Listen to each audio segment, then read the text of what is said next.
Boom! Welcome back to another episode of Evolving Through Experience, where we discussing growth in every aspect, mentally, spiritually, emotionally, physically, and beyond. Today, guys, y'all know every story is just about growth in every aspect. We got another special guest in the building. We got Andre Norman. How you feeling, bro? Man, listen, man, I'm blessed and highly favored. That's what they say, man. Hey, nah, that's a fact. I appreciate you being here, man. Man, listen, it's not you call. I got a simple policy. You call, I show up. Nah, I appreciate it. And I want to say this before we even get into the topics of what we're going to be talking about, your story, everything. I just want to say I appreciate you because, first time we met, it was straight genuine. We spoke. You looked me in my eyes. We spoke, and you asked me about the brand when I was telling you about wanting to have you on. It wasn't like a push off like how other people may have been. So I just want to say I appreciate that. Yeah, I can't be accountable for nobody but me, man. No, that's a fact. Nah, I don't have a twin. It. They keep saying Dame Dash is my twin, but I can't be accountable for him. Got you. Say less. Well, nah, bro. So I want to talk about your story. Obviously, I found you a while ago. I finally met you at P2P a few months ago. But I want to talk about your story, starting with your childhood, man, because obviously I know what you've been through, how you've been able to overcome and evolve. And obviously we're going to talk about that. But let's start with your childhood first. I mean, born in Boston, Massachusetts, man. Shout out to 617. And mom married a high school sweetheart, had 2 kids. Her husband went to jail for robbing banks. She met my dad, local hustler, had 4 more kids. Mom, dad, 6 kids in the house. All is cool. Except for my dad had a habit of beating my mom. So we go through that whole drama since I was a little kid. Watch my mom catch it. You know what I'm saying? You just, at first it's crazy, then it becomes normalized. Yeah. It just becomes part of the day.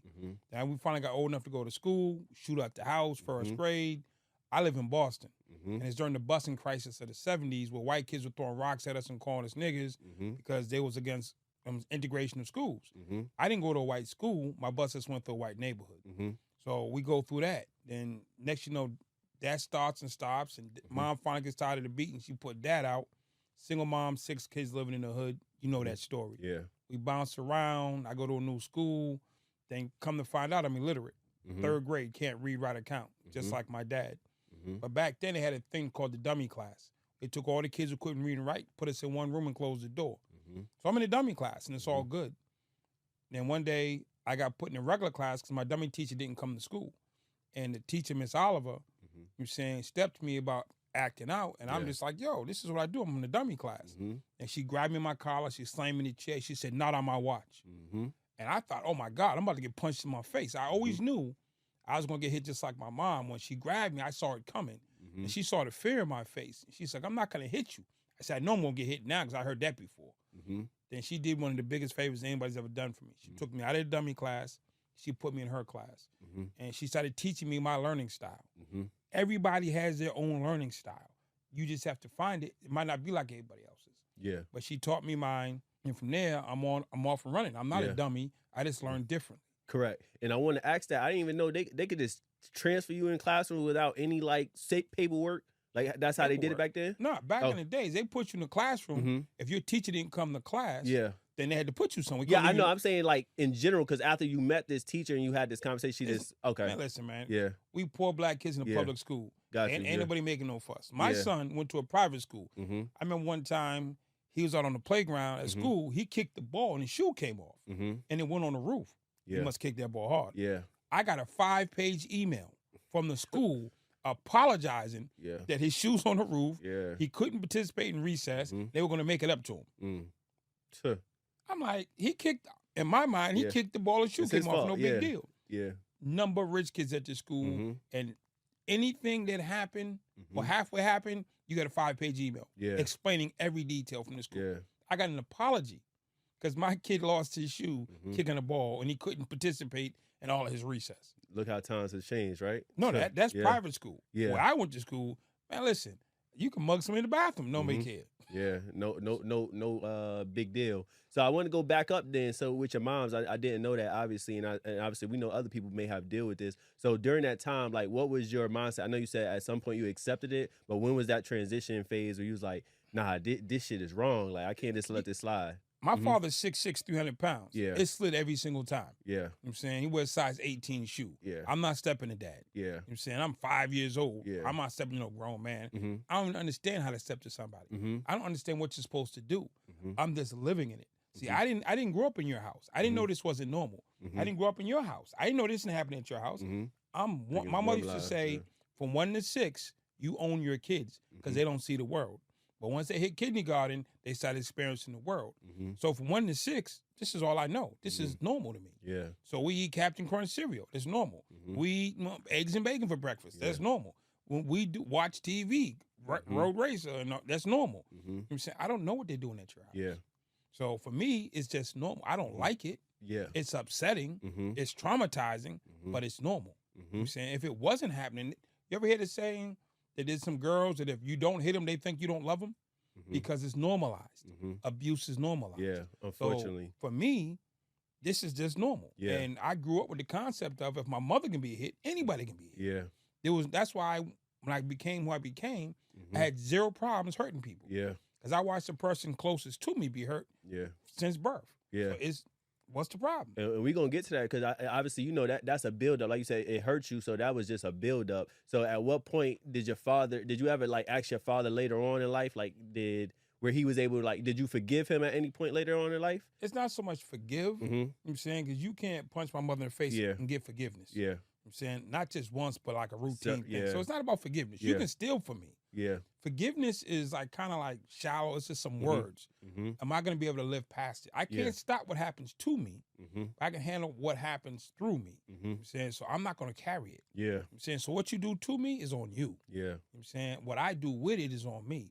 So at the early age, I didn't know what to do with it. So I internalized trauma. I internalized violence. I internalized there's no rules. Yeah. And I acted that way when I went out into the street. So, but now, I mean, do I forgive my father?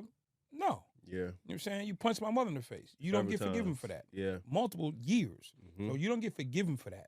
But I've learned to live with what happened. You know what I'm saying? So you weren't there for me all the time. You get forgiven for that? No. But I learned to live with what happened. You know what I'm saying? If I steal from you, you know what I'm saying, it is what it is. Forgiveness is just like a fake word to me. You know what I'm saying? Because they throw it around like I'm sorry. What does I'm sorry mean? You got caught? Yeah. You know what I'm saying? I'm not sorry. I got caught. There's a difference. So they say I'm sorry. No, you just got caught. So for me, trauma and what he did and what other did, I shouldn't be forgiven for the stuff I did. Yeah. I did some horrendous stuff to people. Accountability. I shouldn't be forgiven. Now I need to live every single day of my life to show and prove that I deserve to be given that opportunity and that grace. God gives grace. Yeah. So I'm looking for grace, not forgiveness. Gotcha. And grace is earned. You know what I'm saying? Not from God, but from people. Got you. Now, I'm glad you said that perspective because I never even thought about it in that sense. So hearing the two perspectives, how you broke it down, I like that. And then what about your mom, though? Obviously, would you say she had that same mentality?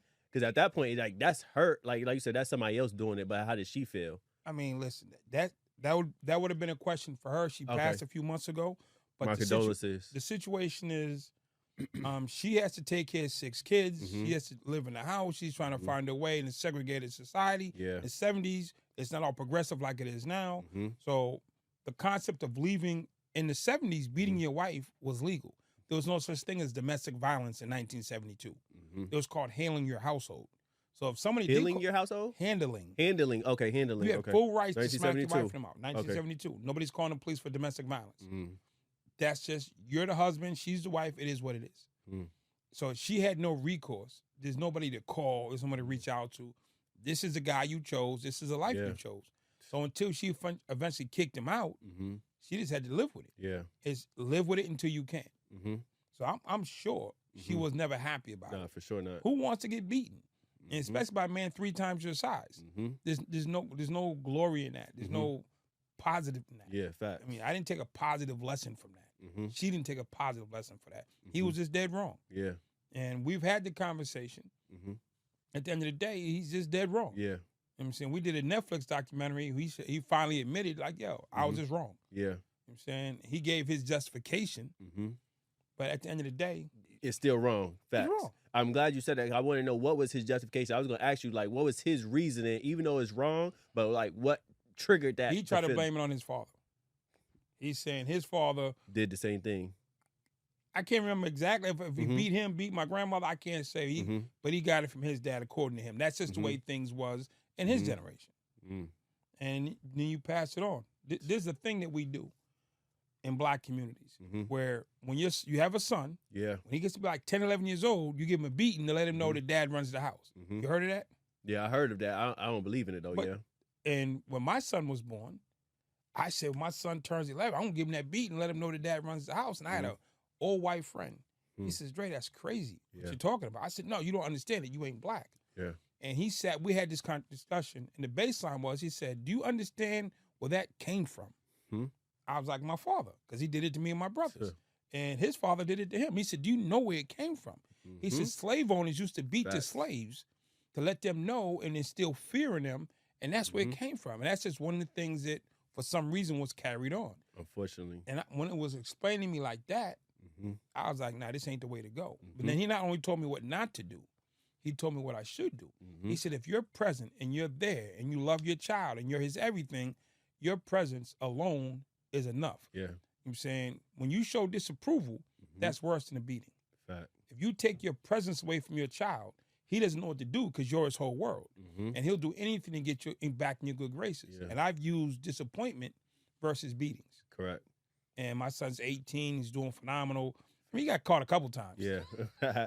Nah, but it's crazy you said that. I knew that's where that originated from, but obviously I heard Derek Grace also mention it as well, as far as like people thinking that's okay. Like, because in the street, you every time you get an attitude with somebody, your first react is you're not gonna hit everybody you get an attitude with. So why do we do it to our seeds, the people that we decided to bring into this world? That's a lesson that was passed on. I'm saying, so right now, the way we interact with each other is based on what we learned in the past. Correct. And until we unlearn some things, then relearn some things, we're just going to replicate what we know. Yep, exactly. So I want to ask you this transition now, because this is obviously, like you said, in your younger days, before you was 10, all this happened, correct? Yeah. This phase. So obviously this anger is building up. Where did this transition to where you eventually went to jail or prison?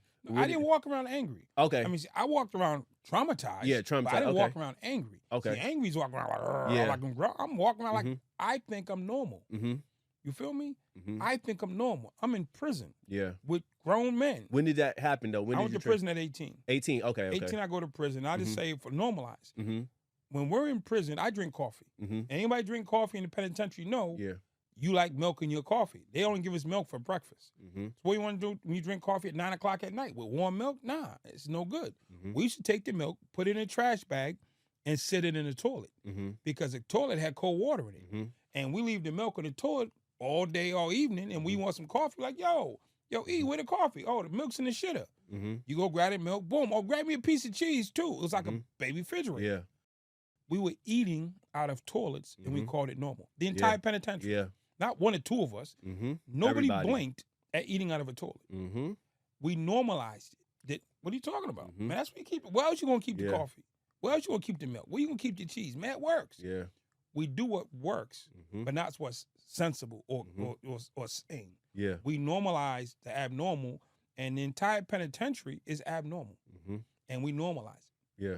And then so we don't see it as trauma. We don't see it as anger or dysfunction. It's just how we live. Yeah.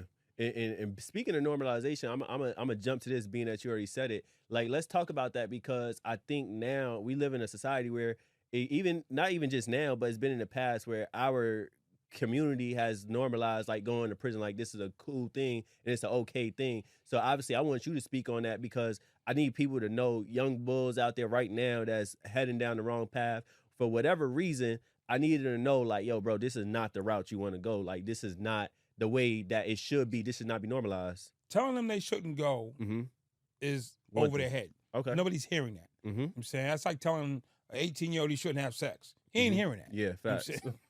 Until you say she got AIDS, he going for it. Yeah. So with young boys who are on this track, instead of telling them you don't want to go to jail, what are your options?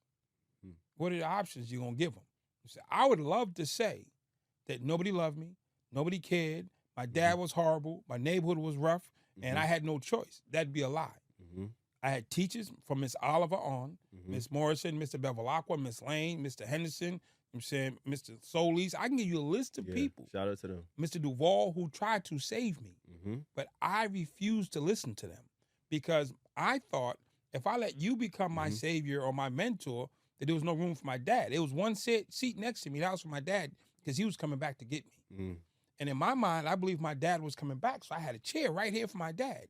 And when you came, you can't sit here because that's my dad. And when you came, you can't sit here because that's my dad. And Miss Lane, Mr. Bevel, all these people I denied sitting here because I was holding a chair for my dad who never came.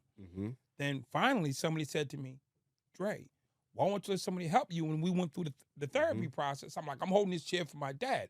I'm 5 years into a prison sentence, still holding a chair for this man who ain't coming. And instead of telling me, let somebody sit there, he says, Dre, how about you just put another chair down? We'll leave your dad's chair there. How about I sit a chair on the other side of you, and we'll leave your dad's chair there? I'm like, okay. Yeah. And I got to the point of accepting help. So many people are waiting for a savior that's not coming, waiting for something that's not going on. But you couldn't pay me as a 12-year-old or 15-year-old or 17-year-old to get that chair up. Because giving that chair up was giving up on who I was. Because I am my father reborn. And I couldn't, even though he was bad, not there, absent, neglectful, I come from him. And I'm innately connected to him, and I refused to get that seat up because I always wanted my help to come from him. And finally somebody said, keep your dad's chair, we're just going to put another chair down. And I sit over here. Then I learned to accept help. I learned to ask for help. And so many of our young boys and young girls don't know how to ask for help. And nobody's telling them, get a second chair. You tell them, oh, forget about your dad, he's a bum. Forget about your mom, she's a crackhead. Forget about, not going to happen. I don't care what condition my parents are in, you can't replace them. So stop trying to tell the kid to forget about where they came from and just say, hey, how can it be and instead of or?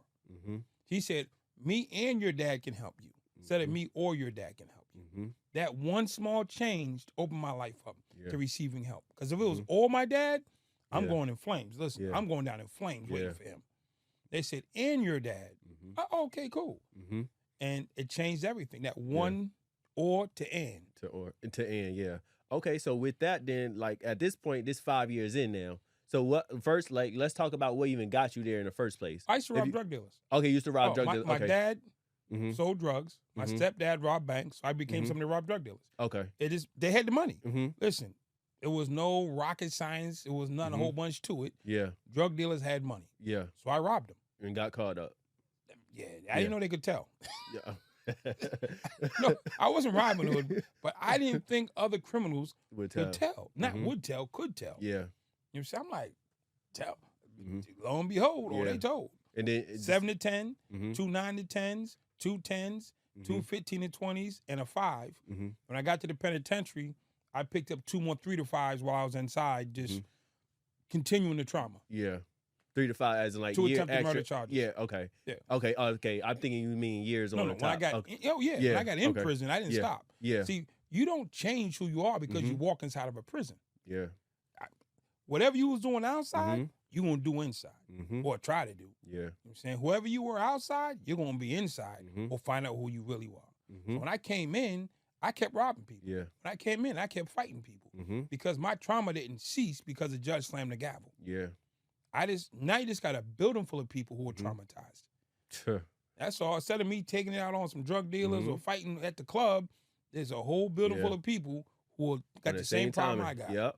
On the same timing. So with that, and that's the crazy part too I want to talk about because they call it they say you go here to help you, but obviously we know like from your conditions you say what? I'm saying as far as like the government or whatever, quote unquote. They never said that.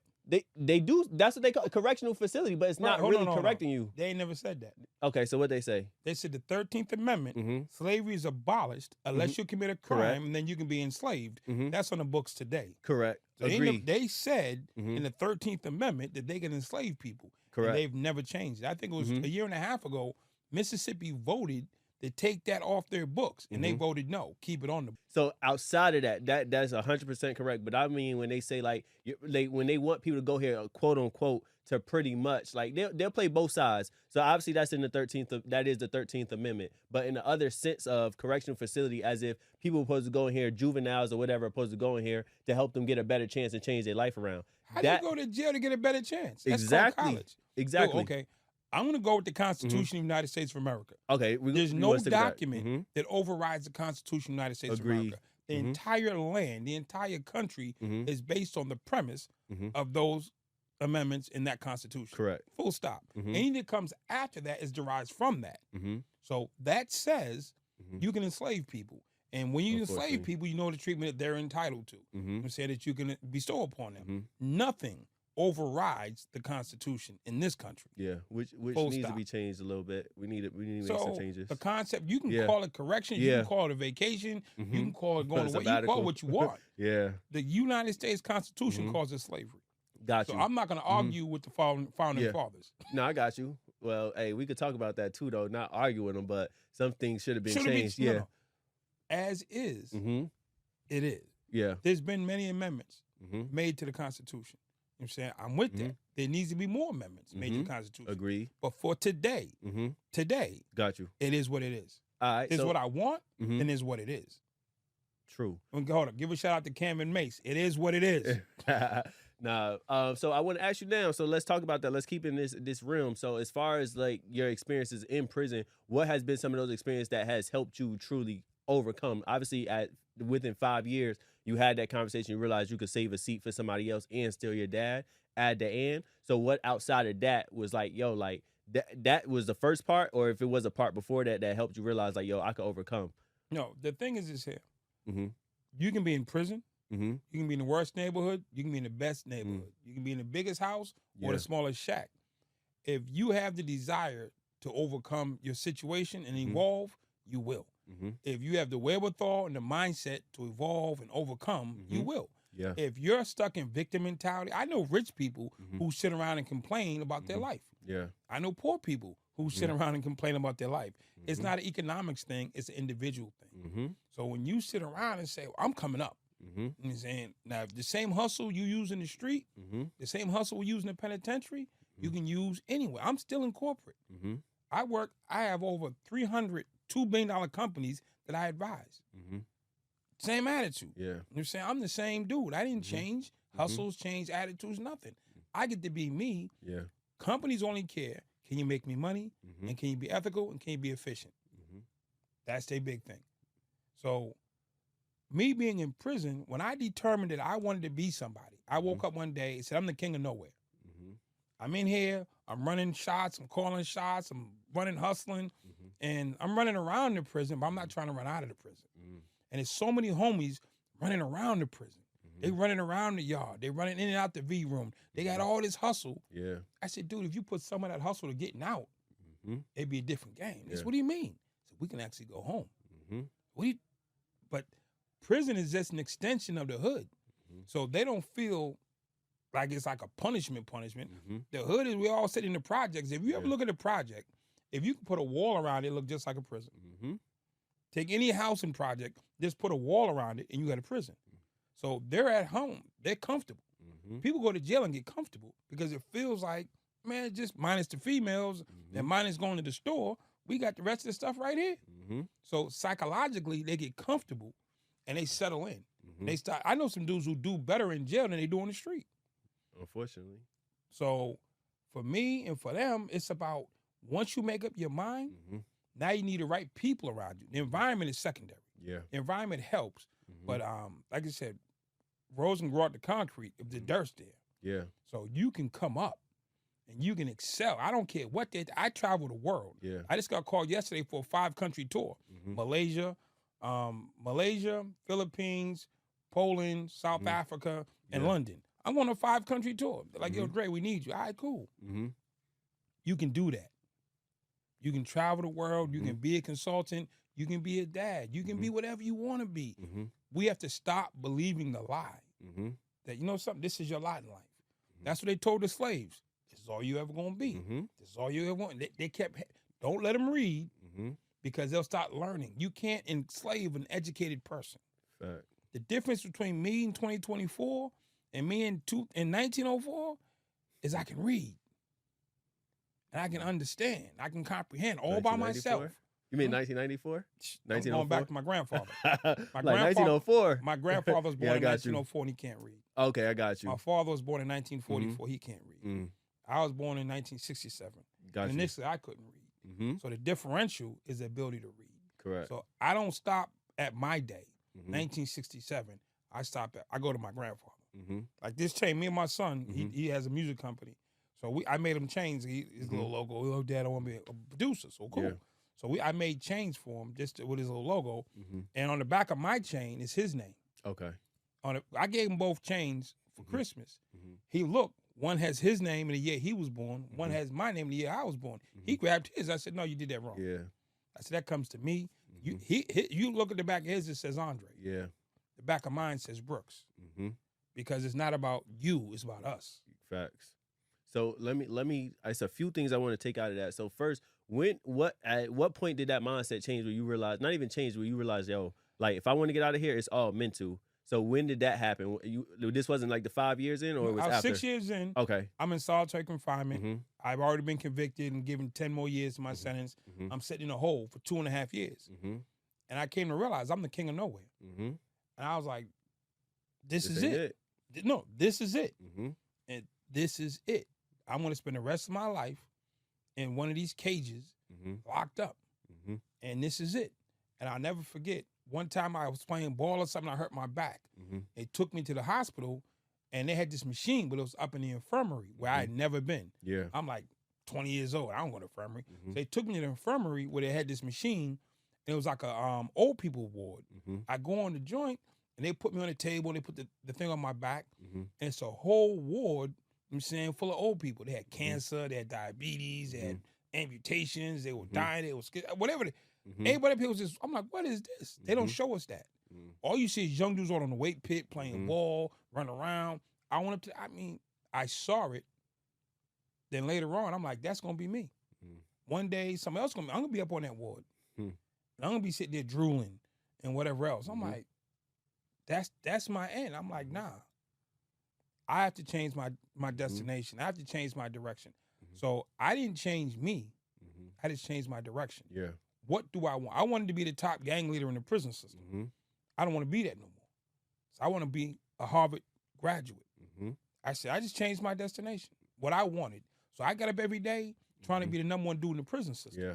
And so I went after that, and I put in the work for that. I woke up today, I said, man, I don't want to do that no more. So I want to be, first I said I want to be free. And so often, your first thought is true, but it's wrong. My first thought was free. I looked around the white, the black, the Spanish, the cool guys, the tough guys, kitchen workers, these guys. Everybody got free, came back. I said, free don't work. So many people say they want something, they don't realize it don't work. So I said, I want to be successful because successful people don't come here. So I had to go to college. So I picked a school called Harvard University. So I'm gonna this is in prison, though? In prison, in solitary. Okay. So I'm going home, going to Harvard, I'm going to be successful. Everybody thought I was crazy. Yep. They're like, man, the loss is, people snap every day. The word went out, Dre snapped. So what do you mean Dre snapped this year? He talking about going to Harvard. He can't even read. He walked around with 3 knives in his pocket. He's talking about killing people every day, not talking about going to Harvard. Yeah. They literally thought I snapped. They said the time got to him. Dre gone. He gonna be doing the shuffle in a minute. He gonna give him some Thursday, and he just. They say that like the Bing though, kind of like the Bing, right? Who? The Bing. So like I know in New York, like I'm not sure if you heard the Khalif Browder story, but obviously, so he got tortured. Yeah. But I'm saying like the Bing though, like they call it like the Bing because like they was like after 3 months sitting in solitary confinement, like for Rikers Island. For 2.5 years. I know you sat for 2 and that's what I'm saying. That's what I know is there's like a 3. line. Yeah. It's not even about solitary. You can just be locked up and just every day going through. We as humans are not designed to be locked in a building or a cage 24 hours a day. That could go crazy. Your mind starts seeing the walls and you stop being confined. And your mind starts shutting down. There's no stimulation. You go back to Adam and Eve. Where did they live? In the garden. And they were naked initially. And what did they do? They slept body to earth. You know what I'm saying? They walked around feet to earth. You know what I'm saying? They look at the sky. They hit trees, touch stuff. Prison's all cement. They've taken you and put you in a cement box, which is a living tomb, and left you. It's only a while before your mind starts disassociating from reality. And you shut out and you just shut off. And then your girlfriend leaves you, your mom gets sick, your grandmom dies, and all this stuff. Your girl run off, and you know what I'm saying? All this stuff starts happening, and it starts wearing on you. And there's no resolve, there's no outlet. And eventually, your mind snaps. Got you. So that's why you say you snap. Okay. So with that, then what was the hardest parts? Because like you said, they saying you snapped. So what was the hardest part? Because it's easier to say something than actually do stuff. So you said this. now you taking the steps. Like, what was the hardest steps to actually get there? Because you're locked up. You obviously wrote Harvard. You told them everybody thinking you crazy. So now, what was the hardest start? The hardest part for me Mm-hmm. was distancing myself from my friends because they had the mindset of we here to hustle. Mm-hmm. We ain't trying to go home. Mm-hmm. We in this to the end, till the wheels fall off. Mm-hmm. You know what I'm saying? So this is my people. Mm-hmm. So how do I come up without them? Mm-hmm. So I had to create some distance between me and them. I love them. I'm with them, but I can't go down with them. I see this ship is going off the cliff, and we're already off the cliff, and we are sinking. Mm-hmm. Half the ship underwater, and people ain't paying attention. Facts. So it's like, nah, I just create space for myself. Mm-hmm. Then I just said, I'm just going to have to do this by myself because nobody wanted to go with me. Going it alone was the hardest part. I know from hearing your story, too, you was in the library by yourself, correct? A lot? No. I went to the library by myself, but there's old heads in the library. Correct, okay. Shout out to Ma D and Paul Simmons. They sat down, Mike Tewitt. Talk to you. They teach you the law. If you go to law library, somebody teach you the law. Mm-hmm. If you go to a barber shop, I guess what they'll teach you? How to cut hair. How to cut hair, yeah. So if you go someplace long enough, they'll teach you. I went to the law library. They started working with me on my cases, and I flipped my case. It took me 8 years between going to anger management, going to counseling, going to therapy, going to college, going to law library. It wasn't like a 2-day thing. Yeah. Over 8 years span, I flipped my case. I flipped my attitude. I got the right skill set, and I just kept marching. So like, I'm glad you said shout out to them because that's what I was going to ask you next. So I figured the hardest part was obviously, like you said, distancing yourself from the people that you just know, like this is your crew or whatever. So now you have people, like you said, you went to the law library, you started meeting the people that teach you the law. I want to talk about that a little more because I think that's vital too. Because would you say you feel like even if you didn't have those people, I ain't even gonna say you would probably still figure it out, but that probably made it a lot easier? Okay. Dude, listen. Okay. I'm nice. Mm-hmm. It is so much more helpful to have a professional teach you than you try to figure it out on your own. Yeah. Because the mistake curve is smaller. You know what I'm saying? Correct. The learning curve is shorter. So could I eventually have figured it out? Yeah. Probably. It was 1,000 times easier with those brothers there. Yeah. And my goal wasn't to like just leave my homies. I needed to save them. You know what I'm saying? So I got out first. I flipped my case, flipped my attitude. I got out. November 99, I came home. And when I came home, I got on my feet. I started helping youngins. I went right to the juvenile center. 90 minutes after I walked out of prison, I walked into a juvenile center, started helping little black kids be better. And I'm doing the work on the ground in real time. Yeah. But eventually, I got my money together. I helped my family as best I could. And my big homie, who's doing the natural, we went back and got him. He's out right now. Yeah. Because we put up the legal money, we put up the I'm saying the people to help him fight his case, and he out. My other big homie, I'm saying, he was doing a life sentence too. Got him out. I'm saying, we went back and we got people. So it wasn't about, oh man, I can't rock with them dudes no more. Yeah. I don't want new friends. I don't need no new homies. I pulled up here by myself. You know what I'm saying? Because my big homie's in Savannah right now. Listen, we rock out together from door to door. Yeah. And we went back and we got our homies. So I don't know who you walked the yard with or who you shoulder to shoulder with, but when you came home, did you go back and get them? Yeah. That's what it comes down to. So like, yo, what make me different? Because I went back and got mine. You know what I'm saying? The dudes who showed me how to stay alive. Let's keep it real basic. The people who showed me how to stay alive and held me down until I learned how to hold myself down. Because I did not walk into the prison a gladiator. I walked in a scared 18-year-old. And the homies from the hood showed me how to stay alive and kept me afloat until I could hold myself down. No, facts. I went back and got them. Full That stop. should be. And that's it. That's the whole thing. When you get out, go back. Yeah. Yeah, and I think that's also, even with that, I think it's a matter if they want to come too. Because like you said, it's a matter of It took me a while. It took me a while to work on his attitude. Okay. He wasn't like ready. Yeah. But what happens is we riding shoulder to shoulder. We going cross country. So when he see me go home, he's like, yo, Dre out. Yeah. And hold up, Dre's out. That dude's a lunatic. Yeah. And it's like, if it worked for him, I could do it. It worked for me. When you see other people go home that ain't of your caliber, it don't really faze you. When you see somebody that rock out with you 100%, you're like, wait a minute, he got out. Yeah. I made parole. I went to a parole board and they said, let that man go. I got 8 cases in jail. Been shipped across the country to 9 different states. They're like, yo, this dude's changed. And he's conveyed himself and he's shown that he's legit. And I've been home 24 years now. I'm going to prison on Monday. Yeah. So I'm to today visit. Thursday. I'm not visiting. I go in and talk to brothers. Nah, that's what I'm saying though. It's not like you staying there, but I want to ask that. Do you ever get survivor's guilt? Yeah. Nah, I ain't no Nah, survivor's never? guilt. Listen, Okay. I ain't feel no guilt about being free. Yeah.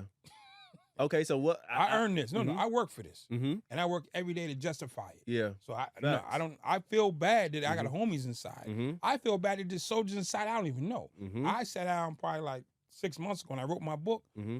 I went online and looked up everybody I can know, every brand name, big gangster, whoever, Rico cases. Mm-hmm. I don't know none of these dudes. I just looked up their cases and just sent them copies of my book. Yeah. Mm-hmm. They sent people copies of New York, California, Chicago, Oklahoma, Florida, Texas, California. I just looked up dudes online. If I could find your name, if I ever heard of your name, I'd go look for you. Yeah. You know what I'm saying? And just send you a copy of my book. Mm-hmm. So you just sitting yourself, boom, book pop up. Yo, dude, I put in work. Mm-hmm. You know what I'm saying? This ain't no kind of sort. I read a book one time. It was a brother. I ain't gonna put his name to it. But he wrote a book. He was a government witness. He was a rapist. He was a coward. He was in peace. He was a bunch of stuff. Yeah. But he wrote a book. I'm like, this dude's what? And that's what made me write my book. I was so offended by his. I feel like I know who you're talking about. But I ain't gonna say it. I'll tell you after line. Yeah, I was so offended by his book that I wrote my book. Mm-hmm. And so I want dudes to know that you can come from solitary. You can come from the shoe. You can come from catching cases. You can come from federal transfers, from the black box. You can come from all that and still level up. Facts. You know what I'm saying? Don't let nobody out here tell you, oh, you got to get in line behind these clowns. Yeah. Because I had a homie come home, you know what I'm saying, old head. He came home and he was out. He used to call me, yo, Dre, call me Dre Top. And I call him, like, yo, what's up, man? Yo, Jay Crawford. And he's like, yo, he used to try to go get jobs and get into programs and all the lames. I'm saying that's what you are. All you lames who did time and was scared and getting ran off the yard, they came home, they got no backbone. They come get a job at a nonprofit or a church or wherever, and they there because they going to do their thing. They ain't going to cause no ruckus. But when the OGs show up, they smile, and as soon as you walk away, they run, oh, don't hire him because they scared of him. They feel like they're going to get mashed again. So every place he went, the lames would double back and tell the boss, don't hire him, he's a problem. He's like, yo, Dre, they blocking me. And it hurt me to see him hurt. Yeah. So when I came home, I started a program for soldiers, for G's. You know what I'm saying? For people who was about their life. And my first agency, we had, if you was somebody, we came and got you. I don't care what block you was from, what set you was from, who you had beef with. We had a whole team in Boston. Yeah. And we got everybody in the city and put them on one team, and we did the business. We created a thing called Violence Interrupters or Credible Messengers. We created that in 1999 in Boston. That's what's I'm saying we went and got all the old heads, all the real G's from every block, put them all together, and said, yo, let's do this. You know, I think that's good because obviously everybody had the mindset to even join that. Yeah. I ain't got to teach you to be a leader. So when you get dudes who ain't leaders and you put them in a position of leadership, it's easy. Because to the world, we're all the same. Or you're black, you're Latino, you're white, you've been to prison 5 years, 10 years, 20 years. They don't know the difference, but there's a difference. Just because you did 10 years in the max don't mean that you that dude. You did 20 years in the shoe, you might have been on PC 20 years. So people go to the shoe and don't want to come out. So they do goofy stuff every 60 days to stay in there. Oh, you did 2 years in the hole? Yeah, he was hiding. So they don't understand the differential between the type of caliber of people. So one size fits all. So when I came home, I know the difference. There's 3 types of people to go to prison. There's leaders, there's followers, and there's cowards. I don't know which one you are until you open your mouth.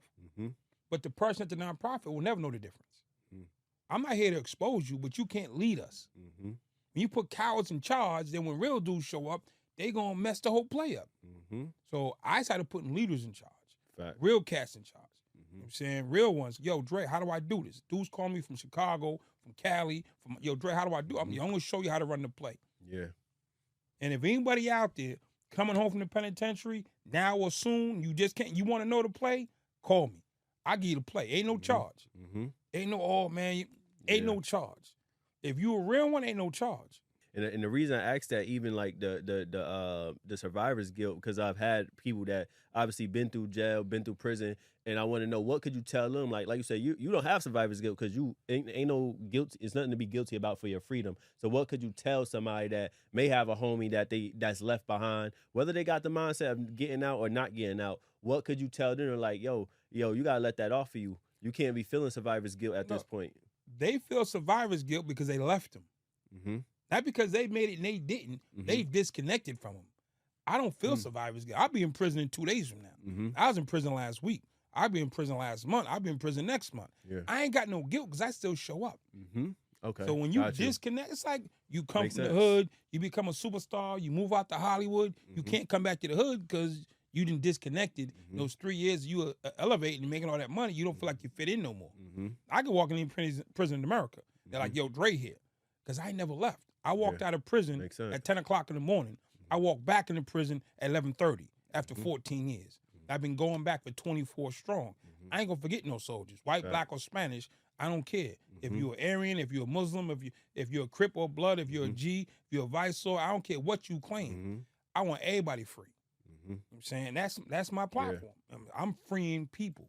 You know what I'm saying? So how you get down after you get out, go for it. Yeah. But I don't want, this is a real dude.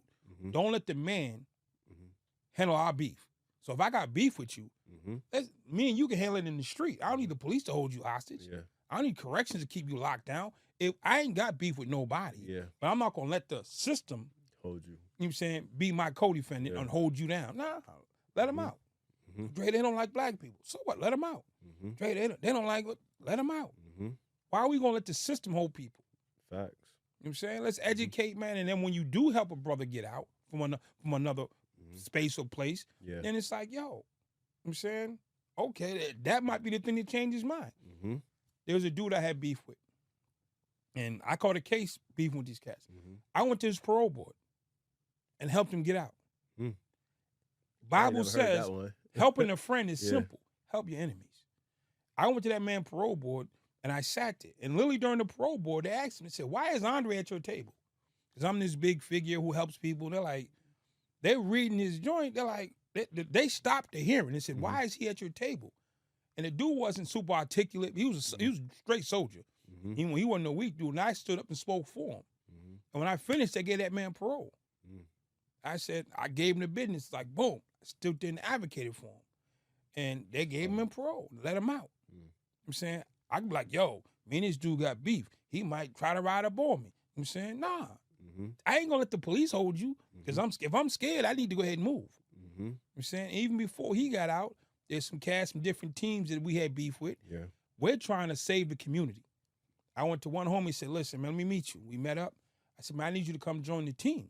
I said, now, I know we had beef behind the wall. I said, if your goal is to kill me for what we did behind the wall, it's going to be real easy. But I believe that your character and integrity and what you want for our community is bigger than what we had behind the wall.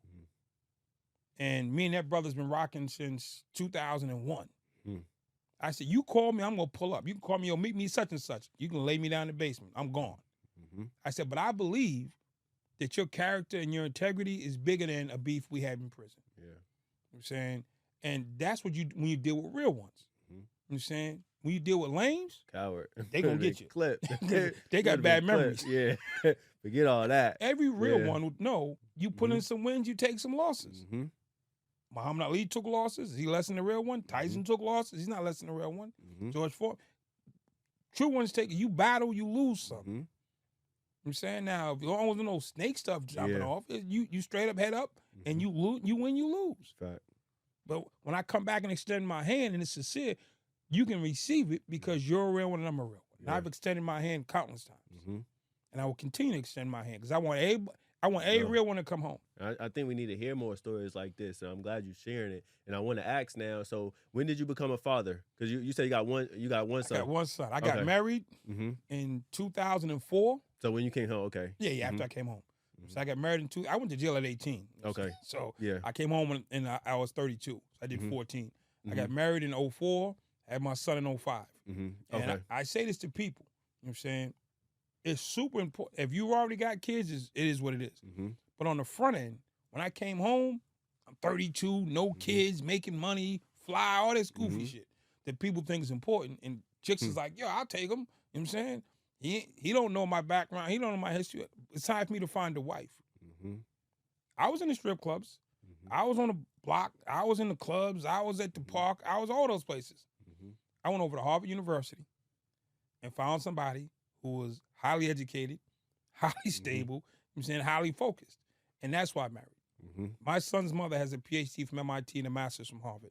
I ain't hating on nobody else. But I wanted my kid to have a shot. And I knew education was my downfall. And I needed someone that could fill that gap. So I found somebody who could fill that gap to make sure that my son became educated, make sure that he had exposure beyond the limited reach that I have. I got limited reach. She had a worldly reach. She's lived in 4 or 5 different countries. She spoke 5 different languages. I'm like, this is what I want my son to grow up under. You know what I'm saying? Yeah, we about to talk about that one. And he not saying that you can't find love in a strip club. You can't. No. That ain't love. But find somebody. You never know. Y'all might be both in there evolving. Hey, look. Listen, I'm about to say something, mess your whole podcast up. Nah, what you was going to say? You said stop simping, nigga. Nah, listen, but... listen, we all go, but listen, that ain't way to find a wife.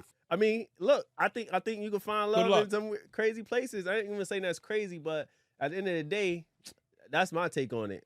I'm not saying you can't find better ones other places, but I don't want somebody to feel like just because a woman in a strip club, maybe she got involved too, though. No. Hold on. I didn't say strippers can't be married, but if you meet her on the pole, not at the laundromat, not at the mall, if you're at her job while she is actively working, that ain't. Oh yeah, you might not do it when she actively working. If that's when you meet her, I'm not saying if you meet somebody and they got their jobs, I mean, it is what it is. I got you. But if you're at work, you're a client. Yeah, at that point you're a client, nah, for sure. You don't go from client to husband. Yeah, I got you. Okay, that makes sense. I'm glad you clarified. No hold a housewife, no client to husband. Facts. All right, so with that, I want to talk about that. Save a hoe. I want to talk about you meeting actually like even more in detail of you like creating this relationship with your wife. Obviously at the time you met her, but like what was that process of pretty much like getting to know her, obviously with your background, like how was that process? So other men that's coming out can know, like, look, like you can change and find somebody that's worthy as well. So how was that process for I'm going to give you the formula. All right. Then I'll tell you how I did mine, right? All right. I'm going to give you the formula first. If I take you to if we go to strip, you just got in prison. We go to strip club right now. And you got the little diesel swole, just come out of prison, a little look, and she know that you knew. I lead him to the strip club. One of them 20 strippers is going to think you cute and give you a number. I can take you to the park, down in the game. They balling.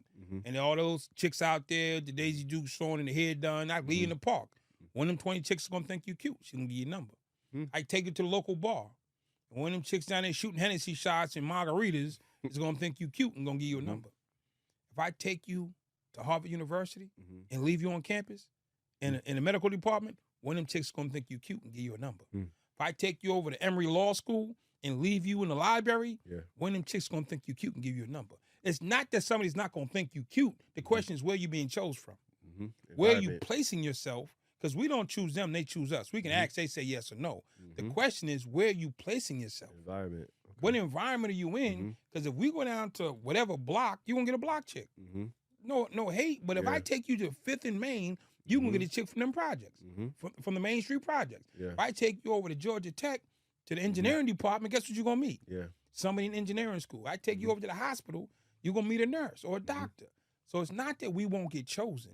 The question is where are you placing yourself to get chosen? So I was surrounded by Ivy League students. I was surrounded by Ivy League graduates. So it only made sense that of all those women, one of them thought I was cool.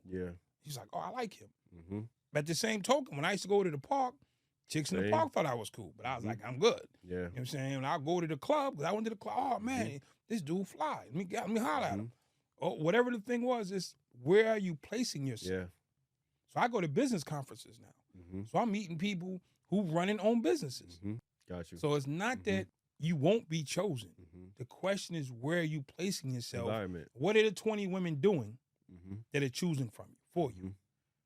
That's all. You know what I'm saying? Because I've seen so many people with baby mama drama because you picked a chick who's traumatized and not healed.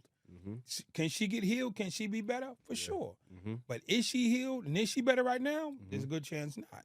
So that's what you're taking on. So when you take that on, if you're not willing to help her heal, then you're going to just live in her pain. Gotta deal with it. No, you're going to live in her pain. So for me, when I came home, I worked in a place. It was all graduate students from Harvard, MIT, Dartmouth, and all these Ivy League kids, the young adults worked in this place, and I'm there. So I'm being surrounded by Ivy League students, graduates. And it was all women, and women and men. I don't care what you do. They're like, oh. And they all like in the corner whispering like, yo, yo, yo. Then the ratio. It is what it is. You know what I'm saying? And they're watching how I'm moving. They're watching what I'm doing. They're watching my movements, my integrity, my conversation, and it was all positive to them. Correct. This is where my wife described me. They said, why'd you pick him? They said he has range. He can go from one end of the spectrum to the other seamlessly. And I do that. I walk right out of maximum security prison, walk into a $2 billion company, walk out of a $2 billion company, walk into the governor's office, walk out of there, walk into a foreign country, and go into the bush. Range. That's what she thought was exciting, sexy, cool, and appealing. This dude has range. Yeah. And that's what it was. What has been the biggest things that you feel like she's taught you since obviously meeting her, and then vice versa? That dinner's at 6 o'clock. There ain't no sub shop. Reading the Sunday paper is not a bad thing. Family time. I mean, I didn't grow up with family time. I didn't. My wife used to tell me, if you had my parents, you'd have been president. She said, with all your natural gifts, if you had my parents, you'd have been president of the United States. That's what she used to always say to me. But just stability. I grew up in a chaotic household. I grew up in a chaotic neighborhood. So to me, what's normal isn't normal. Yep. So I'm listening to her. Normal is different. You know what I'm saying? We're not doing cold cereal and milk at 6 o'clock at night. What do you mean? You can't have Captain Crunch. You know what I'm saying? No Fruity Pebbles. You lost your mind, lady. You tripping. She's like, no, you tripping. That's breakfast cereal. It's not breakfast time. So just fundamentals. This is some fundamental stuff that I just did not know. You know what I'm saying? Accountability. Beautiful thing, responsibility. You know what I'm saying? Expectations. Doing what you say when you say you're going to do it. You know what I'm saying? Being considerate of others. I was never considerate. I was the most inconsiderate person on planet Earth. It was all about me. I lived in a bubble. So as long as this bubble is cool, I'm cool.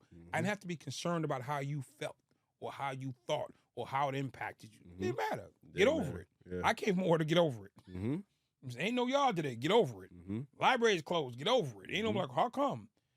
So I had to learn to be considerate, thoughtful, inclusive, all the stuff that I hadn't been taught or trained or raised to be. You feel like it was quick for you to pick up? Obviously, with her, it took time. Listen, I was invested in being dysfunctional. This wasn't something I picked up at the store.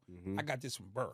You know what I'm saying? From birth, I dealt with dysfunction and trauma and absence and neglect. You know what I'm saying? And abnormal stuff. So this is not something you shake off. And even to this day, I'm institutionalized. I grew up in prison. So there's some things that I still do as if I'm in prison. I think like I'm in prison sometimes. I wake up sometimes in a hotel. I'm like, what prison am I in? Because I travel so much. It's just I get shipped around so much. I've woken up and didn't know what prison I was in. So I got shipped like 5 times in a week. You know what I'm saying? I'm in Oklahoma, I'm in Tennessee, I'm in Alabama, I'm in Indiana, and I just wake up like, damn, what prison? And I feel what prison I'm in. I woke up in hotel rooms and had that same feeling. Do you feel like you'll ever be able to overcome that? Or what steps do you feel like you're taking to try to get out of that necessarily mindset? Or not, I don't know if it's a mindset, because it's not like you want to be there. It's just like what you're so used to. You feel like you're taking any steps, or what are they? I go to counseling. Okay. No. Okay. I go to counseling. I don't even worry about waking up and feeling like I'm in. That's just I can wake up sometimes I feel like I'm in Boston. You know what I'm saying? So my go-to thing on Siri is, hey Siri, play New Edition. That's my common music, because that's the homies. Because I was on a bus one time. I was like stressed out. I'm going from Oklahoma. I was going from Texas to Oklahoma on a bus. And we're on a bus riding through nowhere, Oklahoma. And New Edition came on the radio. We're in the middle of nowhere. This is no Bluetooth. This is the radio. So the local country boys played New Edition on the radio. And that song lifted me up so hard. What was the song? It was just a New Edition song. Just a new, okay, it was okay. A New Edition. I mean, I grew up down the street from them. They're from the projects. I went to school with Ricky for a minute.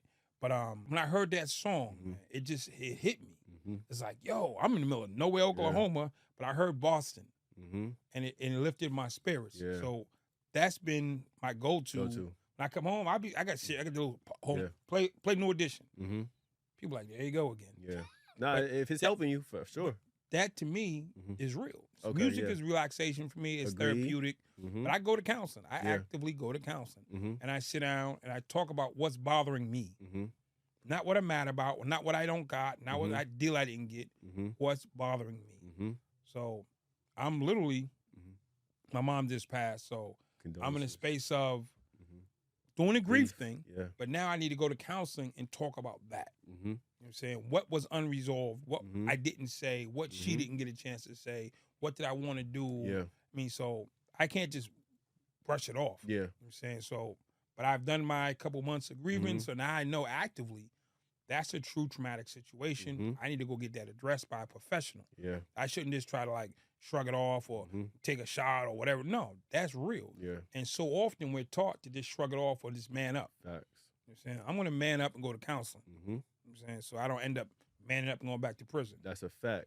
That's a fact. And I actually just seen, I'm going to talk about a post that I just posted the other day, but what has been the biggest misconception when you first started therapy or counseling therapy, and that you realized, yo, this, like, I should have been doing this a long time ago?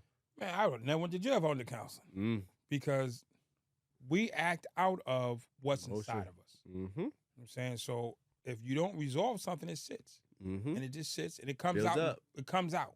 Correct. You know what I'm saying? It's like whatever you eat is going to come out in your toilet. Full stop. Up. You eat it, it's going to come out sooner or later in your toilet. So whatever you ingest is going to come out in your personality. It's going to come out in your actions. These feelings come out the same way food comes out. Facts. But it comes out in actions and words and deeds. You know what I'm saying? Those actions and words and deeds can get you fired, get you divorced, get you sent to jail, get you living by yourself. You know what I'm saying? Get you depressed. It's not always prison. See, there's so many people in prison that never step foot inside a penitentiary. They're in a dead-end job. They're in a horrible relationship. Facts. They don't know how to get out of this circumstance. You know what I'm saying? They got people abusing them. They don't know what to do. You know what I'm saying? And it used to be a thing. I used to talk at schools. And I said, oh, young men don't go to prison. Girls said, I ain't going to prison. We don't go to prison. I said, it's called Section 8 with 3 kids for you. He going to the penitentiary. You going to the project with 3 kids while he in the penitentiary, cussing you out on the phone. That's what you're going to get. So they're like, I said, yeah, think about it. If you're a single mom with 3 kids living in the projects, what do you call that? I already told you in the beginning. If you put a wall around the project, it looks just like a prison. Kid you not. So we sentence women to project living with 3 kids, barely enough money to live. I'm saying bad schools, and we send guys to a cement building. With the same thing. And it's crazy. Even with you saying that, that's a fact, because the originate, I know they used to call it the ghetto, but they used to actually do that. That's like where it originated from. But I want to double back on that, because I'm glad you said that you would have never went to prison if you went to therapy. But I shared this post the other day from Judge Tolar. She's a famous TV judge, and she was talking about that too. Why most of us wind up in prison is because, like you said, we don't know how to control our emotions. We act out. We let these different things in our lives build up, and then next thing you know, you done snapped and killed somebody, and now you in jail. Now it's not just you in jail, but like you said, now you got a family that's sitting in the projects on Section 8, and this is a triple effect that just continues. So I'm glad you said that, because I just shared that post the other day. Listen, call me what you want, right? But call me after my therapy appointment, and my phone, I'll answer my phone. Because if you call me without my therapy appointment, I'll be calling you to collect call from JPay. So we ain't doing no JPay calls. Call me on my iPhone. FaceTime me. No, facts. You know so it's like lack of information. I'm saying, and misdirection. You know I'm saying, I watch a ton of YouTube stuff, and you'll see me talk about prison. You're not gonna hear me talking about bashing them in the head and choking people out. And I mean, we don't need all that. This car was fighting that car, and these dudes were. To me, I'm not going down that street. You know what I'm saying? The thing I'm going to tell you about prison, it was the biggest waste of time. It was the biggest waste of time. You know what I'm saying? It was the biggest waste of time. That is my lesson and my story about prison. It was a colossal waste of time. You know what I'm saying? I don't believe that we can talk about hurting people. I tell a story about, you know what I'm saying, but nothing about no blood and guts, nobody getting chopped up or stuffed in a locker and choked out. Yeah, I know you told the story about, like, when you walked to the. I went and got something to eat. Yeah, that story. Yeah, I went and got something to eat. I mean, I do that. Yeah. There was a time I talk about when Tell that story just in case people don't know, if you don't mind. You might as well. You're already talking about it. No, I just came back from. I did 2.5 years shipped out to the feds. So I came back to the state. They kicked me out. I come back to the state, so I'm that guy. So I'm in my cell. It's a Saturday. I'm hungry. So I said, man, I'm hungry. So I got up and I walked down to the desk. I looked at the CO, gave him a head nod. He opens the door. I walk down the hall. I get to the sergeant's desk, give him a head nod. He cracked the gate. I walk down. I get to central control, where it's all like the cement, and they sit in the case, and they got the controls. There's a hallway right in front of center control that runs down to the kitchen. Now, the kitchen's off limits if you don't work there, because they got knives, they got spices, they got all sugar, fruit, all the stuff they don't want regular inmates to get. You have to be cleared to work in the kitchen. I don't work in the kitchen. I'm not dressed like a kitchen worker. I get to do the head nod. He busts the gate. I go down the hall. I get to the end of the hall. I bang on the door. Dude hit the slot. Look out. Give him the head nod. He busts the door. I come in like, yo, what's up? They're like, Dre, what's good? I said, yo, make me a hamburger. Yo, man, hit me with a shake. And I'm chilling. Dude was like, all right, we got you, Dre. No problem, OG. I'm just chilling, waiting on my food. This dude come out the back. He had like the jacket on and a little pin on. He looked at me. He's like, you're not dressed properly. What are you doing in my kitchen? He just starts yelling at me. I'm like, yo, man, slow down. Why are you going off? Slow down. He's like, who are you? What are you doing in my kitchen? At the time, it was like 91 or 92. I'm saying the regulator was out by Warren G. and Nate Dogg. He said, who are you? I said, I'm the regulator. He says, and what do you regulate? I said, if you go home or not. I said, so first, let's stop all the screaming. I'm not a screamer. Let's talk like men. Screaming don't mean nothing. It don't prove nothing. We just can't act control. I said, first, let's talk like men. And second, I'm the regulator. I decide if you go out of here in the box or you walk out here on your own 2 feet. You know what I'm saying? So all the screaming is going to get you nowhere. I'm just can't get something to eat. I'm hungry. You know what I'm saying? Them dudes over there making me something to eat, you trying to stop me from eating. In case you don't know, I walked through 5 locked doors to get here. And everybody in this kitchen, including the COs and the staff, are doing what I said to do. You're the only one with a problem. Now, you seem to want to stop me from eating. I don't know why, but that just seems to be your thing. But I'll tell you what, if I kill you right now, you'll be dead. They'll take you out of here. They'll take me to solitary, and I'll spend maybe 7 years in solitary. When I get out of solitary, I'm going to come right back to this kitchen. I'm going to walk through that same door, and I'm going to stand in the same spot. I'm going to tell them the same thing, make me a hamburger. And they're going to make it. So the question for me isn't, do I get a hamburger? The question, do I get it today or do I get it in 7 years? And the truth is, I'm patient. So it's whatever you want to do. He looking at me like, this dude is threatening to kill me like 5 times. And ain't nobody budging. Staff is looking at him like, man, you just smacked Mike Tyson. So then he looking at me, and he looked at his head, on his hip, he had a radio with the alarm button, a little orange button on top. He's thinking, they told me, hit the button. He's thinking about hitting the button. I'm looking at him like, you let him want to hit that button. They would have came and got me. It wouldn't have been nothing, man, but I'd have got him. So he's thinking about hitting the button, and he's looking at me. I'm looking at him. He's looking at the button. Worth it. He's like, they didn't tell me. And then he turned, he stopped, and he walked over to the grill. He said, hey, grill man. I said, what's up? He said, make him 2. And he ran in his office and slammed the door. Hey, man, appreciate you sharing it. I mean, my thing is just it. I mean, I was hungry. And that's it. I mean, I was hungry. Dude, why you stop me from eating? So that means I'll tell a story like that, but I'm not going to tell about all the extra. Share about. I mean, I've seen dudes die, seen dudes thrown off tears, seen dudes hang themselves. Man, I don't share those stories. You know what I'm saying? I had one when I was getting into beef, and my big homie said, "Yo, can you beat him?" I had to say no. He said, "Well, you stand down, and yo, B, you got the beef. Yo, D, you watch the door. You get the door." I mean, what you talking about? He said, "We don't take losses." He said, man, you all in your feelings. He said, I don't care about your feelings. I don't care what you're thinking. We don't take losses. Play your position and shut up. I'll share that story too. I mean, that's why I was a young boy trying to come up. Man, shut up. Get in line. All my stories are about me chumping somebody for a hamburger, man. I remember they took me on the yard, so I made a mistake. They took me to my home, my team. Took me to the yard where they kill people. So we walked like, yo, we're going to have a meeting with Dre on the yard. I know I messed up. We walk all down in the yard. It was like a big handball on a big mound of dirt. They kill people back there. And they sitting there, the whole team is talking about what they should do to me for the violation.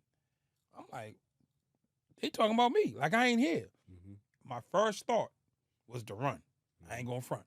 I'm like, man, I didn't realize I was hanging out with killers until that moment. I said, man, these is all bona fide, straight up killers. I got in their car because the neighborhood I was from, not because of who I was or what I was just from their neighborhood. And they now sitting there talking about doing stuff to me. Like, I'm like, I should run. I realized they ain't nowhere to run to, so I stood in Then the homie said, listen, we're going to give you a pass this time. But if you mess up again, just know we handle our own. And you ain't getting no pass. And we all walked off the yard. I kid you not. That was the best lesson I could have ever got because I never made another mistake again. 14 years, I was spotless. Because that day etched in my mind, like, this is serious. I'm in jail. It's a joke. This is summer camp until you get taken to the yard by 20 killers. They talking about killing you. I'm like, and ain't nobody coming to help you. Facts. That moment redefined my whole bid. Because from that moment on, I never took it as a joke or something light. I'm like, my own homies are about to kill me or considering it. I'm like, this is serious. Yeah. And I literally was on point from that day to the day I walked out. And some of us don't get that situation, and we still thinking it's summer camp until one day you make a mistake and it's hell to pay. And ain't no bounce back. Ain't no second chances. So I want to ask these too, like with raising your child, then obviously you came home. What has been the biggest lessons he's taught you, and then vice versa if he's told you? My son has taught me patience. You know what I'm saying? I'm going through that. Yeah, I got to learn patience with the kid. You know what I'm saying? It's not, he's my kid. He is me reborn, but he's half his mother. So that's the other factor people I got consider. this thing of, since you're me, you've had my experiences, so you should understand the way I talk. He hasn't had my experiences. My son's been in private school since daycare. Daycare, preschool, first grade, all the way through high school. Which is a blessing. So he looks like me. He moves like me, but he ain't got the experience I have. So when I talk to him sometimes, he gets offended. He takes it hard. I'm like, why you acting like that? Because you didn't grow up like this. So I have to realize that even though he's me, he's another generation. And he's a different generation. He's a better generation. He's a way better version of me. I'm glad he doesn't have the trauma that I have. You know what I'm saying? He hasn't seen the things that I've seen. So we wear them as a badge of honor. They're not. You know what I'm saying? So seeing these things not in my kid is a good thing. You know what I'm saying? So watching him, I have to say, okay, Dre, don't bring the chaos to your kid. Because he's going to get it from you. He ain't going to get it from out in the street. He's going to get it from you. So I am super mindful of trying to be cognizant of not being mean or being overbearing. And I try to balance it out. I am who I am, right? Yeah. I'm direct. Yeah. So I'm always going to be direct. I'm trying to like hear him out. Because in the street, in the penitentiary, I don't listen. Yeah. I ain't listening. I make the rules. When I got to I made the rules. And when you was making the rules, I listened. I make the rules. There's no discussion. There's no vote. So he ain't a gang member. He ain't in prison. So I can't talk to him like he's one of the team. He's my son. I'm saying he has aspirations and goals. So I had a habit of talking to him like we was on the yard. And do you feel like with those moments where you realize that, do you feel like if you think like a flashback, I'm somewhat creating the same small condition, not on the same level that your father did, where the way you're directing at him and talking to him, did you ever like in those moments you feel like, dang, I'm somewhat this part of my father I'm doing? Have you ever had those instances? No, my father didn't talk to me, so not really. Okay, I got you. I'm bringing in prison. I'm bringing that prison attitude and prison vibe to a kid who's been in private school his whole life. Don't know nothing about it. Ain't his space. So it's more me just catching myself, not trying to like make him tough. I gotta make him tough in other ways. You know what I'm saying? He ain't gotta. He's a black belt in Taekwondo. You know what I'm saying? He speaks 3 languages. He does. He can tough in other ways. So, but the way we equate tough in prison is not just can you fight, but have you fought. You know what I'm saying? Where we not can you suffer, have you suffered. But my OG test is not the one who can get the best punch, it's the one who can take the best punches that wins. So it's like I'm not trying to train him to be a Mortal Kombat fighter on a prison yard. You know what I'm saying? I'm trying to train him to be a world leader. Facts. So we're working on right now, he's taking courses on government contracting. He's taking courses on how to be a tax assessor. So now he can work on the H&R Block, but he can do his own taxes. How many rich people do we know that went broke because they didn't understand taxes? Correct. So he's taking tax courses now. He just ordered his books for government contracting. So his side business is going to be government contracting. The 2 richest black men in America, Robert Smith and Dave Stewart, both government contracting. So why would I not want my son to do that? So he has other aspirations and dreams. He makes music and all that's cool.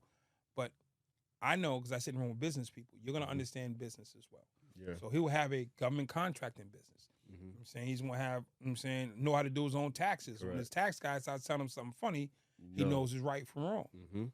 So too many people been robbed blind because they couldn't count. Hey, talk about it. So with that, what has been some of the lessons you feel like he's taught you?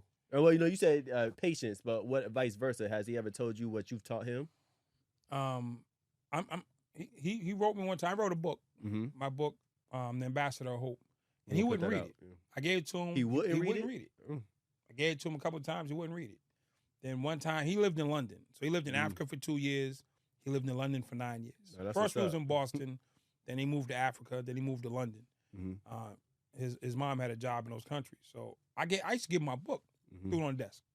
Then he hung out with me one summer, and he got on the plane, and I gave him my book again. And he was actually, it's like a 9-hour flight to London. He actually read my book.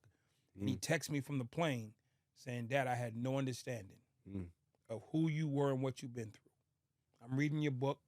I'm super inspired. I'm super proud to be your kid. And I love you. Yeah. And because how do you tell somebody what you've been through? Yeah. I'm saying, he looks at me, I'm just dad. I'm just dad. That's it. He doesn't know anything about what I've been through. I'm just dad. I'm the guy that puts food on the table, lights are on, I'm saying your toys are there. I'm just dad. So not understanding me made it harder to deal with me. His grace on saying, okay, yeah, you came through some stuff. Yeah. You know what I'm saying? And I recognize you for it. Nah, I appreciate you sharing that because that helps me give grace to my pops because I'm glad you said that before we wrap it up. I'm glad you said that because, like you said, how do you tell somebody your story? I always ask my pops about his stories and things that I want to know, but he's like, it's hard for you to tell. It's hard for him to tell. He like, go, you got to go ask one of his best friends, but his best friend already dead now, so I can't ask him. So it's like I want to get him to write a book. So I'm glad you said that because now I could understand it from a different perspective. Because I always hear that I'm like, yo, you just tell me. Like it's not that hard. We riding in the V. Just tell me. It's different. I'm saying like the stuff I can't tell my son about doing stick ups. Yeah. Because the reason I don't talk about violence and prison drama and all that because 90% of the people will hear that and say, oh, okay, that's a lesson. 10% of the people say, that's cool, I want to go do it. I'm responsible for the 90 and the 10. So I will never say anything that's going to damage the 10 or the 5 or the 2 or your kid. If your kid is going to hear this interview and says, oh, man, Dre said selling drugs was cool, or Dre said hurting people was cool, and he's cool, I want to be like Dre. So let me go be like Dre. Are you gonna be okay with that? Nah. Your kid counts as much as everybody else's kid. That's why I don't share stories like that. Got you. Tell me to do for a hamburger is baseline. Yeah. That's about as far as I go. But I want people to understand that, I'm saying, it's serious. I don't share those stories because I don't want anybody's kid to go off the trail. Yeah. So the important part is I waited probably 12 years for that email. Yeah. Because going through, he has a vision, has a concept. I'm the bad dad, I'm the whatever I am.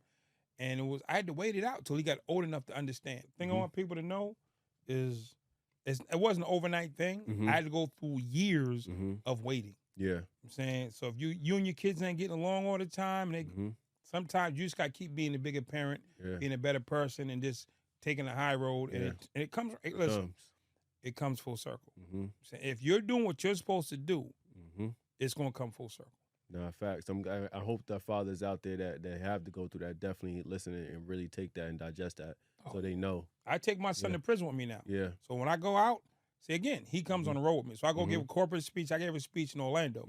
$22 billion company, 3,000 people in the audience. He's sitting in the front row. Yeah. And I'm on stage. I'm saying, I go to a prison in Louisiana.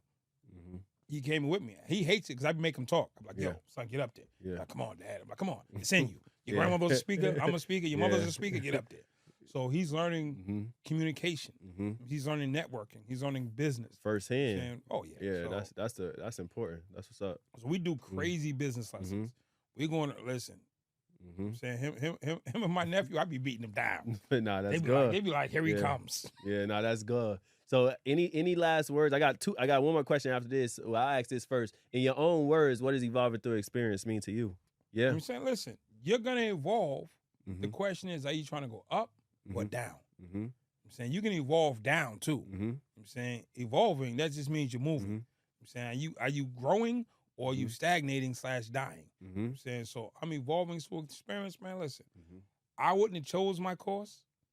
I wouldn't have chose my path, but it's not mine to choose. I'm saying that's a God thing. Yeah. I'm saying God chooses your path. I'm saying He gave me every experience that I have. It's my job to turn those experiences into lessons and give them to somebody else. Facts. I'm saying so the good ones and the bad ones, reinterpret them, reposition them, give them to somebody else. So I work with mothers who have kids in jail. I'm saying I help the mothers understand that their kids can come home and be great. So I've worked at the White House, I worked at Harvard, I worked at London Business School, I worked for the UN. Your kids can be just like me or better. You know what I'm saying? I work with people who have loved ones murdered by people in jail. You know what I'm saying? I want them to know that, you know something, I've never murdered anybody, but we can come home and actually live a life that's positive. It's unfortunate what we did, but we can evolve beyond that and become super helpful people. You know what I'm saying? And it's just like then the barriers, the racial barriers. Yeah. I've been to Montana, I've been to Utah, I've been to Wyoming, I've been to all these crazy white states helping white kids just as much as I help black kids. So when I work with people coming home from prison, I want to come home and help kids, Dre. I said, do you help white kids or black kids? I said, huh? I said, do you help white kids or black kids? They said, there it is. We help kids. I'm saying, but we're trained, our first thought is we help black. I'm pro-black all day, but I help kids. I'm pro-black all day.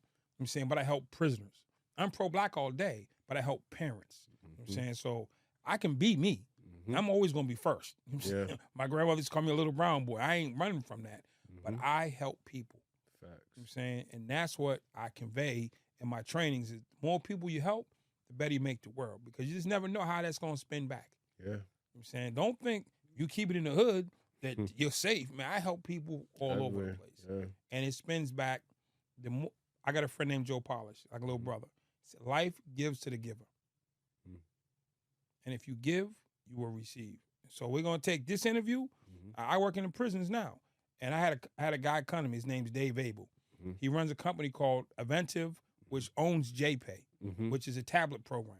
Okay. And we take this interview, hit a button, 650,000 prisons see it around the world. Excuse me, around the country. We just did an interview with Hit Boy and his dad. I'm saying, so Hit Boy and his dad just came out of prison. They made an album together. So we did the interview, hit a button. That thing's hitting prisons all across the country. Texas, New York, Alabama, Nevada. I'm saying it's everywhere. Florida, Michigan. I'm saying we hitting. So how do we help people in prison be better? We engage with them. So I take content and I put it on the tablets and I hit a button and 650,000 people see it across the country. Men and women, white, black, Spanish, it don't matter. Yeah. I'm saying people from Nevada, people from Miami. Everybody gets it. Yeah. So if you want to join, like, Dre, how can we be helpful? We need content. Yeah. We need content that's helpful, inspiring, uplifting, and we're going to put it on a tablet, man, and we want brothers and sisters across the country, like I said, to be better. Nah, I'm glad you said that. I appreciate that because this is who I want this to get to, not just them in prisons, but people outside. So if this can help them inside, just to realize like their experiences and they can overcome that, like I said, not just physically, but mentally, spiritually, emotionally, hey, let's do it. Oh, we make money too. Yeah, nah, I do 3 things. I travel the world, I help people, and I make money. Yeah. So I mean, I don't believe you gotta have it. You gotta have all 3. You gotta make the money. You gotta make the money. Just 2 things. You know what I'm saying? Shout out to my brother Pistol Pete up in New York. I did his podcast, Dog on the Yard, a few months back. He's phenomenal at helping people. You're probably phenomenal at helping people. But there's 2 parts. There's helping people, and there's the business of helping people. I'm phenomenal at both. Because helping people is a business. Yeah. As well, you can be good at it. It's like sports. There's phenomenal athletes. Then there's phenomenal people who run sports. The business. Yeah. The business of sports. And how many athletes we know end up broke or end up stressed out versus the financial advisor and the agents is still going. Don King never threw a punch. Don King never threw a punch. That was the business of boxing. There's boxing and there's the business of boxing. Don King was the business of boxing. He let Ali and Tyson, all them throw the punches. He never took a punch. He just took checks. So when you understand helping people, and then the business of helping people, then you can actually create impact for people and yourself. Yeah. So I want to teach you the business of helping people. I want to teach your loved one the business of helping people. Because, I mean, what they said, Who wants to be broke? Ain't no fun in being broke. No, My son wanted he got this little chain for Christmas. He was happy. You know what I'm saying? But I had to be able to buy this. You know what I'm saying? He wanted to pay a sneaker. He wanted to take a trip. You know what I'm saying? I got to be able to pay for that. That's a fact. You know what I'm saying? So I can, I'm out here just grinding out, helping the world. Yeah. Yeah. Don't jump over your own to go save somebody else's. That's a fact. So yeah, for the record, Brooks Elliott comes first. Then the other 6 billion people come second. Oh, man, that ain't right. Nah, definitely right. Where I come from, mines come first. And if I'm a bad person for saying that, whatever. So be it. No, whatever. Yeah. You know what I'm saying? Don't talk to me, unfollow me, unfriend me. I don't care. Put some goofy stuff in the DMs. I don't care. Yeah. If you want to tell me my kids shouldn't come first in my life, then I got the whole biblical thing messed up. Yeah. Because it went God, Jesus, me, my kid. Boom. Full stop. Full stop. Hey. So I ain't sacrificed none of my kids. I ain't got one. Yeah. I tell me he's my favorite. He's my only kid. So don't worry about it. So any last words that you want to say? And like I said, I appreciate you again as a father, so I'm learning some things too. But any last words you want to leave the people? Even though you said a lot that's just valuable, but any last words? Last words would be, I'm going to die one day. We're all going to go one day. And when we go, in theory, they put us in the ground, they put a tombstone on top of us, and that's the end of the day. And on that tombstone, they're going to write a few things. Everybody talks about the year and the dash. That's played out. I'm tired of hearing about the dash. What do you live your dash? Hey, don't worry about my dash. You know what I'm saying? My dash is not on film. But what's going on my tombstone other than this dash is 3 things. They're going to put 3 sayings on my tombstone. The first is going to be Harvard Fellow because I did that. I'm a Harvard Fellow. They're not going to say gangster. They're not going to say prisoner. They're not going to say used to be rapper in the 80s. They're going to say Harvard Fellow. The second is going to say honorable son. I've done stuff for my parents to go well above and beyond just being a regular kid. And the third thing it's going to say is I freed people. That I went around the world and I freed people from their prisons. Whether it was addiction, whether it was bad relationships, bad mindset, bad neighborhoods, poverty, or incarceration. I freed people. And I want you to actually sit down right now and say, what are the 3 things they're going to write on your tombstone? Then more importantly, does your life reflect that? Oh, I'm such and such. Does your life reflect that? See, my life reflects the 3 things that are going on my tombstone. Is what I'm doing worthy or compatible with a Harvard Fellow every single day of my life? Is how he's moving respectable and honorable to his parents every single move that I make? And is he freeing people? Is his conversation, is his verbiage, of his vernacular talking about helping somebody get free from whatever the circumstance? Every single sentence that I say. Does that mean I don't go out and have fun? No. But my main essence, my 24 hours a day, majority of those hours are put to helping somebody. When I wake up in the morning, I say, who can I help today? That's it. And I go out and try to help somebody. So my parting words is write your 3 things down. And ask yourself, does my life reflect these 3 things? Because when you leave, nobody's going to talk about the car I got outside. This chain is going to be gone. This shirt's going to be gone. This podcast is going to be soon forgotten. 35 years from now, when they laying me down, they're going to say, what are the 3 things that epitomize Andre? It's not going to be the Timberland boots. It's not going to be the house. It's not going to be the trips. What impact did you create in the world? Your car's not going with you. Your jewelry's not going with you. Your house ain't going with you. Your girlfriend ain't going with you. Your kids ain't going with you. That's a fact. So I live my life according to my 3 things. And if I need to change them, I can. I used to say one of the free evolving prisoners. part. I used to want to free prisoners because that's where I came from. Then as I got more comfortable and more mature, I went from prisoners to people. Evolving. I evolved. Hey. I want to help prisoners. Now I just want to help people. Hey, man, I appreciate it. So, look, if y'all enjoyed another episode, this was a valuable episode. And if you haven't started evolving today is a great day to start, because if you're not evolving, you're dissolving. So if y'all enjoyed this episode, make sure you share it. Make sure you shop the merch. Make sure you share it with a friend.